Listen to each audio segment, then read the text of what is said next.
स्वाहा तत्सवितुर्वरेण्यं भर्गो देवस्य धीमहि धियो यो नः प्रचोदयात्। वंशी विभूषितकरान्नवनीरदाभात् पीताम्बरादरुणबिम्बफलाधरोष्ठात् पूर्णेन्दुसुन्दरमुखादरविन्दनेत्रात् कृष्णात् परं किमपि तत्त्वमहं न जाने। वन्दे राधापदाम्भोजं ब्रह्मादिसुरवन्दितं यत् कीर्तिं कीर्तनेनैव पुनाति भुवनत्रयं पुनाति भुवनत्रयम्। जय राधा माधव जय कुंज बिहारी जय गोपी जन वल्लभ जय गिरिवरधारी। जय राधा माधव जय कुंज बिहारी। सभी भागवत प्रेमियों को राधे राधे। आइए आज पुनः अम्रपल्लुओं के साए में बैठकर भागवत रस का पान करें। हम लोग भगवान श्री कृष्ण की बाल लीलाओं का स्मरण कर रहे हैं, श्रवण कर रहे हैं, जो परम कल्याण का मार्ग है। तो हम देख रहे हैं, अभी तक देख चुके हैं। जो जब बारिश रुक गई, जो मूसलाधार बारिश जो हो रही थी ब्रजधाम में, वो बारिश रुक गई, तो उसके बाद इंद्र का मान मर्दन इसके पीछे कारण था। तो इंद्र ने भगवान से क्षमा मांगा। उसके बाद कामधेनु स्वर्गलोक से आई अपने संतानों के साथ, और उन्होंने अपने दूध से भगवान का अभिषेक किया। बड़ा सुंदर दृश्य था।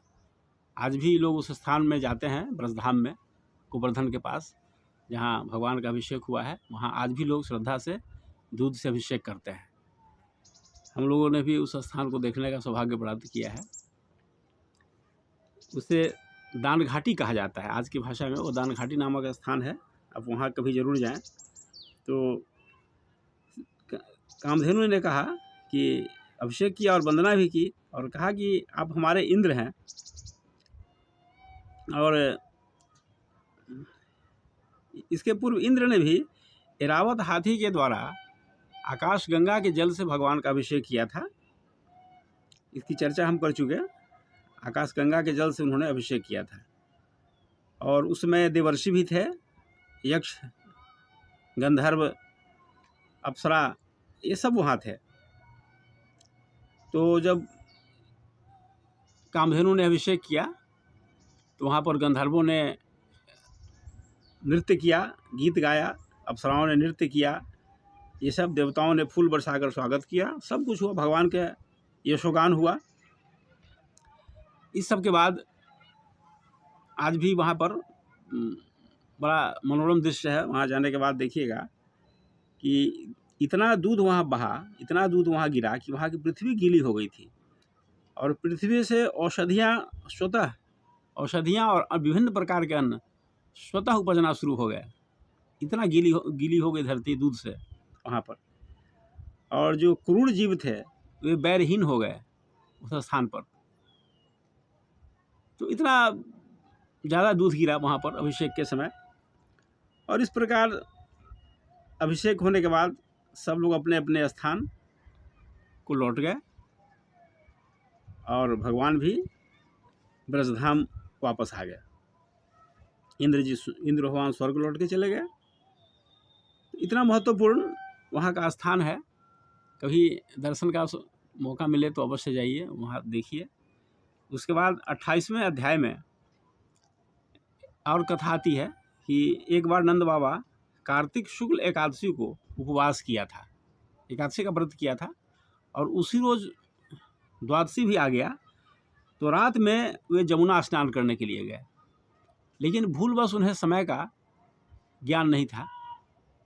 रात्रिकालीन बेला में, वो राक्षसों की बेला होती है, उस समय नदियों में स्नान नहीं किया जाता है। लेकिन नंद बाबा भ्रमवश समय से पूर्व पहुंच गए।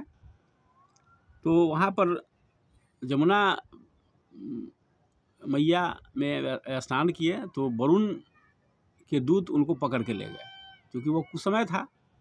तो वरुण के एक दूत थे, वो असुर थे, वो उनको पकड़ के ले गए, पकड़ के अपने वरुण लोक में ले गए। और इधर जब भगवान नहीं लौटे, ये भगवान के पिता नंद बाबा जब नहीं लौटे, बहुत देर हो गया, तो ब्रज में हाहाकार मच गया। चारों ओर उनकी खोज की गई, कुछ था पता नहीं चला उनका, आखिर कहाँ चले गए। रात्रिकालीन बेला में उठकर जमुना गए और फिर कहाँ चले गए।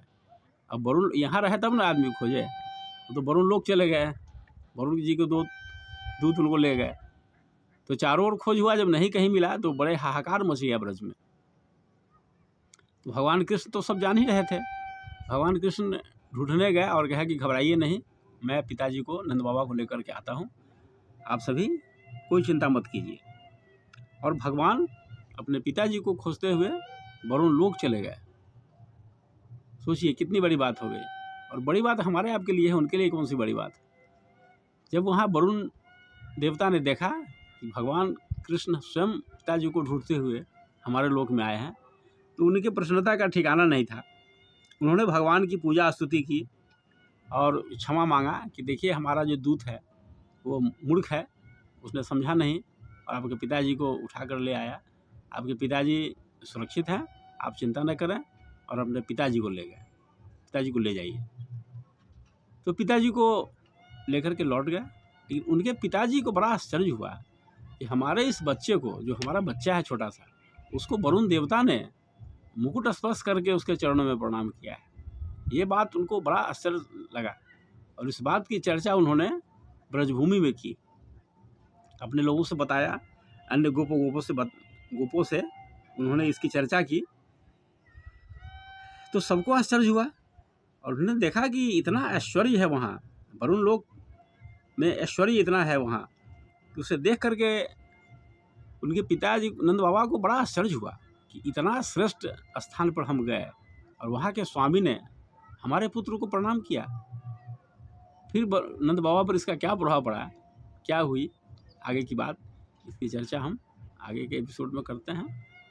आज इतना ही। ओम शांति शांति शांति।